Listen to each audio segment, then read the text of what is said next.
రేపు ఇతని మీద కూడా రాపిస్తా, ఏం చేస్తాడంటున్నా నేను. ఇది సంస్కృతి. పార్టీ మారాడు కాబట్టి సరిపోయింది, లేకపోయింటేనా అందరూ అబ్బా కొడుకులు ఇద్దరిని లోపలికి వేసి ఉండేవాడిని నేను.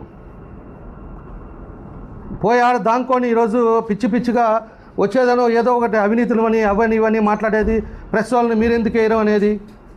ఒక్కొక్కరి మీద 79 కేసులు, ఆడోళ్ళని కొట్టించాడు, నా మీద 18 కేసులు పెట్టించాడు. అదేవిధంగా రిమాండ్కి పంపించారు, 18 మంది రిమాండ్కి వెళ్ళారు.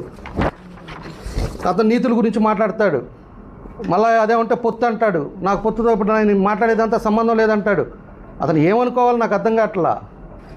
వయసు పెరిగిందో ప్రెస్టేషనో, ఎల్లుండి ఏదో జిల్లా పోస్ట్ ఏదో వాళ్ళ కొడుకు అడిగాడంట, దాన్ని ఇస్తారో ఈరో అన్నీ పెట్టుకొని ఇవన్నీ పెట్టుకొనటం, రావటం, చుట్టం చూపుగా రావటం, ఏదో ఒకటి మాట్లాడటం, వెళ్ళటం. కేఎస్ఆర్లో అతనికి ఇచ్చిన వాళ్ళు, డబ్బులు ఇచ్చేవాళ్ళు, అలాంటి వాళ్ళందరికీ ఇతను పని చేయించుకుంటా ఒక షెల్టర్గా ఈరోజు ఈ ఎన్డీఏ కూటమిని ఎట్లా విడదీయాలనే ఒక కారణం చేస్తే ఈరోజు ఈ పనులన్నీ చేస్తున్నాడు.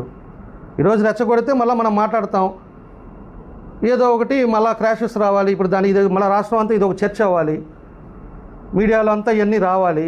మనం మాట్లాడింది వాళ్ళు మాట్లాడింది, ఏమన్నా ఆయన మాట్లాడిన దాంట్లో ఏదైనా మీనింగ్ ఉండి, నువ్వు ఏడే ఉండరా స్వామి, నువ్వు ఏడే ఉండి ఏదైనా ప్రజలు ఇబ్బంది వస్తే నువ్వే చూడు, ఏదైనా ఉంటే నిలదీయ అని చెప్పి నేను 1000 సార్లు చెప్పా.